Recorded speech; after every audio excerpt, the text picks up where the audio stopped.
right, good afternoon, everyone. This is Reverend Kenneth Price, and I am with Reverend Dale Blackford on Sunday, December 22nd. And this is Dale's, well, it's ours. Mostly it's Dale's, but I do host it, so I'll say it's our weekly podcast, Freedom from Suffering. And this is it's actually something I really enjoy doing every Sunday. Dale and I come on for an hour every Sunday afternoon, and I get to record him and I get to listen to different ways, different approaches to free ourselves from suffering. Dale and I began a ministry together last spring, and the name of our ministry is twoormoreare1.com. Dale Blackford has been a unity minister for many decades. I have been a minister for about a year.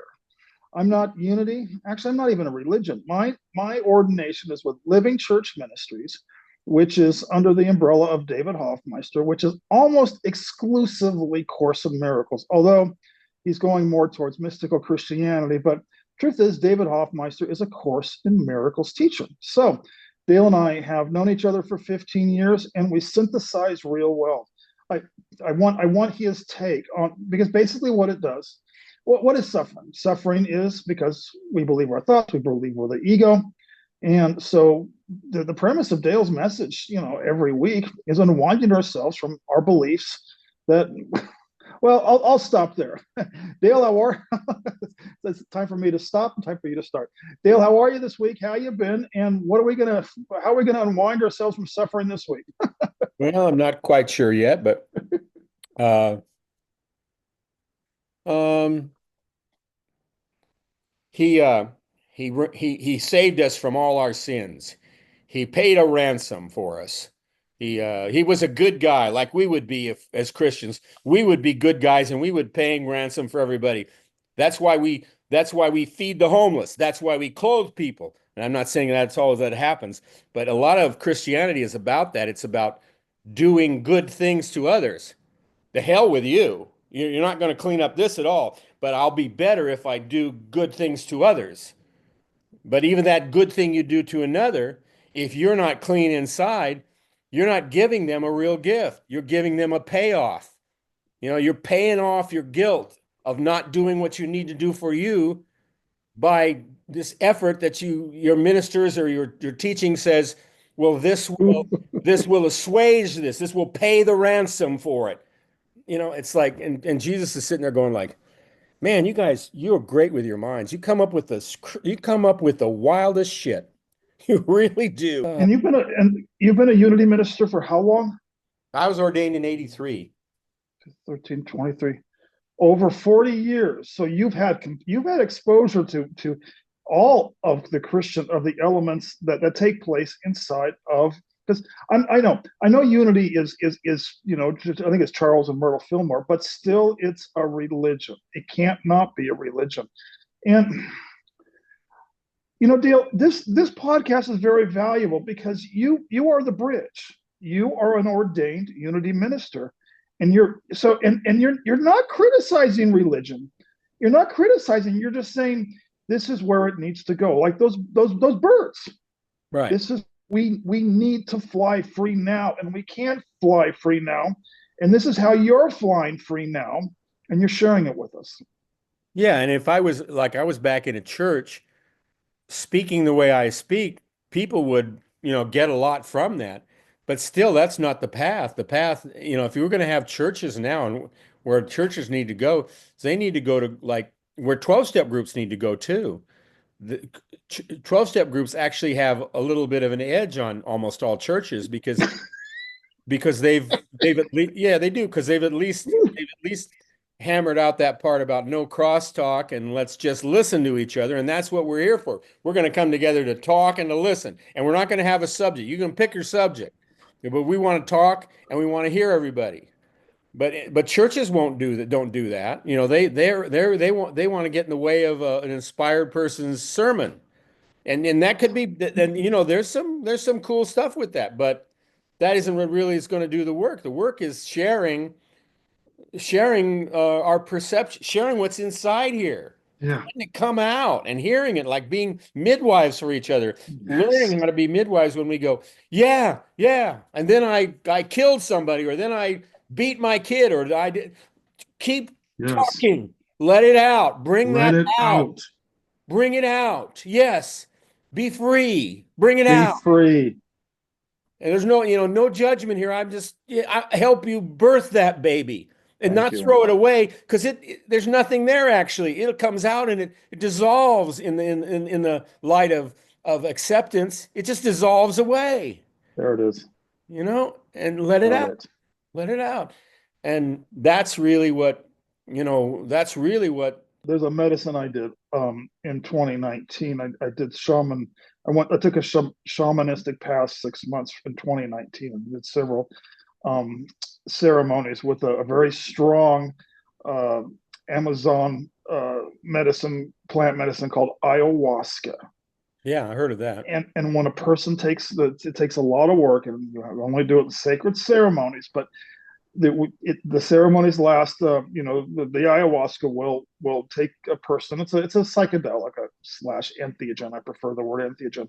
Will take a courageous traveler on a 4 to 6 hour journey, and during that time, the shaman will hand each participant a vomit bucket because the medicine will go down. It's a shadow medicine. It goes down deep inside, and so each person can take a look at their shadow, and the ones who get the most out of it will actually physically vomit physically. And I did that. I did several times. So it's parallel to what you're saying. I like it when all roads begin to merge, because what you're talking about is the shaman doesn't say, oh no, he's vomiting. The shaman says, let it out, let it Yeah. out. And the shaman will sometimes even wipe a person's mouth. Isn't that the same thing Jesus did? I'm sure.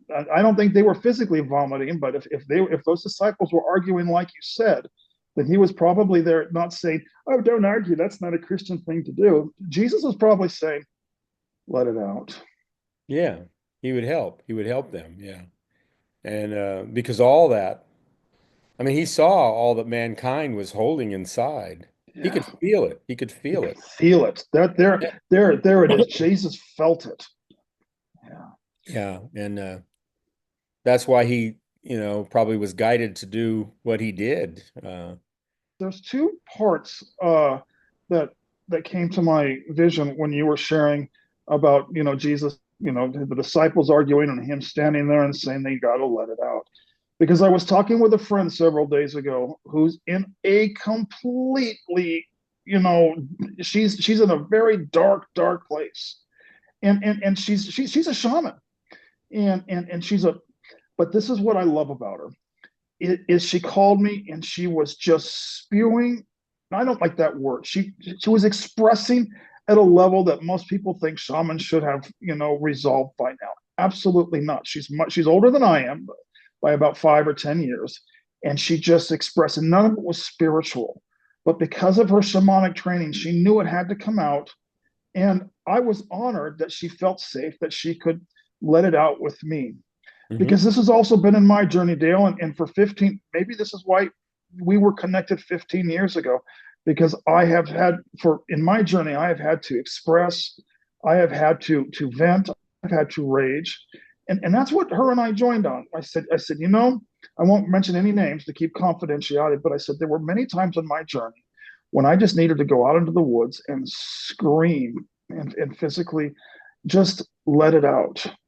And this is the part that, and I'm glad you brought up the Course in Miracles too, because you're absolutely spot on.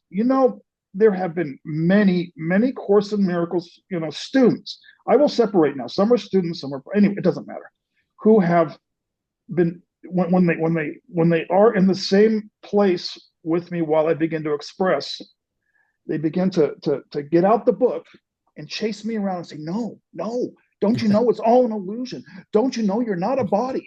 So stop, you're not a body, you're not. Yeah, I know that. Yeah, Right. yeah. I mean, I've been on this journey for decades. Um, I no, let me say, I believe that. I believe that, but in order to know that, it's got to come out. it's got to come out somatically. And Right. can you sit with me while I purge? You Right. know, And and you can't do that. I mean, even if you're chasing somebody around like that, saying that, that should be able, if you stopped, you'd be able to look there and say, wait a minute, why do I think that this is, if it's an illusion, then why am I so threatened by someone acting out the illusion? Why is that happening? Wait a minute. I'm really charged about someone expressing the illusion. Ha, ha. And see, the reason why I pick on course people is really interesting because uh, the course is very clear as to reality. I mean, I pick on course people more than I pick on a Christian or church people because the Bible isn't very clear. I mean, there's spots there that are pretty clear. And if you get the Gospel of Thomas, yeah, that's pretty damn clear, the Gospel of Thomas. But people don't even recognize that, most Christians. So, but most of the Bible, it has spots in there that show you the light and show you the truth of who you are and stuff. Not like the course though. The course is like spelling it out. They're going like what you are and what you're not, and acceptance. It's really clear. And that's why I'm not saying I'm not saying they shouldn't be doing that, but I am using it as a pretty clear example of how you can really get a clear understanding of what is actually reality and have no ability to actually live in that because your belief structures are just there's too much ingrained false perception that one is attached to. And you can't, I mean, unity tries to combat that too. Everybody tries to combat that. You cannot combat that. You have to go inside and look at it. It's not getting rid of the lies that brings you peace. And this is why Course in Miracles, listen, Course in Miracles students, it's not getting rid of the lies that brings you peace. It's accepting them in the context of which they exist and accepting them. And the fact that you may be even attached to them, accepting yourself in the context that you attach to them from the overall of who you are. do you Be remember okay? Yeah, I'm okay. back in when we first started this ministry, we didn't know which way this ministry was going to go. So we tried having Zoom calls and with others on board. So it was all an experiment. And I brought in a lot of my course friends. They were very threatened by your message. And it was good because it's perfect. We've got to get together and we've got to have these discussions. I recorded all of them. They're on our YouTube channel Yeah. because there were some very interesting heated exchanges between you and some of the very devout Course in Miracles practitioners because they no, it's not real. No, it's not. Well, it's kind of interesting because when I was in my last Course in Miracle meeting prior to Ahihic, was in here in San Diego. I'd gone with a friend who wanted at a church that I forget what kind of church it was, but I went there and they had a room and they were doing a Course in Miracles, and the guy was, and I don't even remember all except the guy was the leader was focusing all this stuff on. It was almost like it was becoming psychology, and I'm just like I just finally I said in my own way, it was like I've had enough. I said I wasn't angry. I just said, I don't understand this, and I just said like the course is this says this about this, and we're doing this, and I said I don't understand what's going on here. Maybe I shouldn't be in this group because after a while I said maybe I shouldn't be in this group because I can't I can't agree with this what we're of this. I can't agree with what we're doing. I mean, I can agree overall with your being and you doing it, but I cannot sit here and say, yeah, that makes sense. That's true. And in that group, there's about 10 people, and half of them were like, yeah, you should leave. They were like, yeah, you should leave. And the other I half were going like, no, don't leave. I mean, nobody was on the fence. It was like, no, don't leave versus, yeah, you need to leave. And no there was half of them that wanted me to stay. So I went, I'm gonna stay then, at least for that meeting. I came back to one more, but that one meeting was probably it for me because I got that. I got that was really threatening. And I know it's threatening. And the fact that it's threatening, I mean, that's what I'm saying. Like, if you want to do spiritual practice, You want to embrace threatening. You want to embrace threatening. You want to say, "Holy cow! If there is not any reality, why am I so charged up about this? Because I'm really attached to it, aren't I? Whoa, oh, this is a good thing to look at. This is a really good thing to look at, to let go of by looking at, you know." Oh my goodness. I've got two more. I got to share this with you. I got two more titles potential. 12-step groups have an edge on religions and embrace threatening. Okay.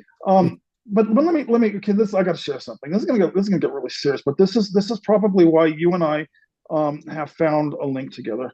Because a lot of my role and for God's sakes, I'm an ACIM minister of all things, ordained by David Hoffmeister.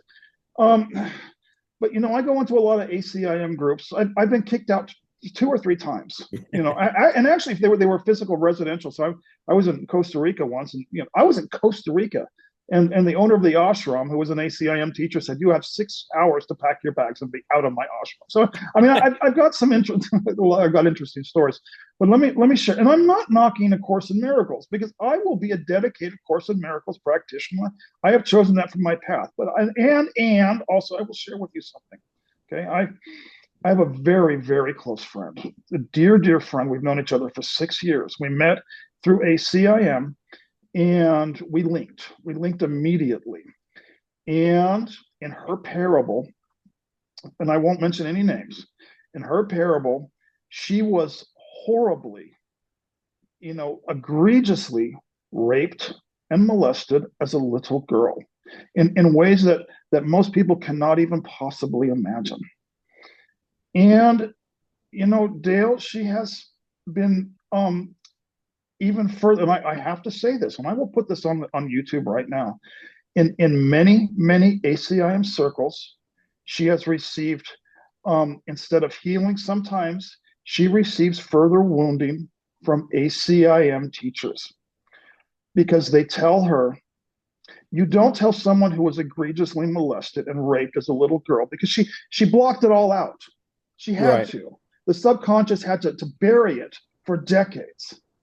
Now, when it starts to come out, which is my story too, when it starts to come out later in life, it's all psychologically based. Usually a person, in their, sometimes as early as their 40s, but sometimes it takes into their 50s, 60s, it doesn't matter. But when it starts to come out, we cannot push it down with metaphysics. When it starts to come out, it has to be received, and it has to be seen, and it has to be witnessed. And this is something I want archived, and I'm going to say it on YouTube now.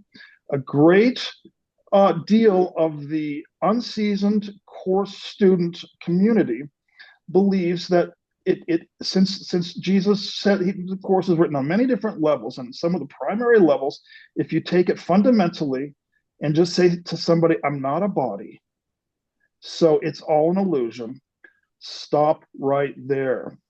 That's not what Jesus was telling us. That's why it took him, 400 pages to try and get the word through to us. Right. You sit, you listen, and you allow, and you make eye contact. You see the light of Christ in that person, but you don't open your mouth, and you don't try and rewound them by telling them it was all an illusion. That's not what the purpose of the Yeah. metaphysics. And that's what you have been saying for 15 years, and why we started this back in the spring is this is what ours looks like, and this is our message. Thank you, Dale. Thank you.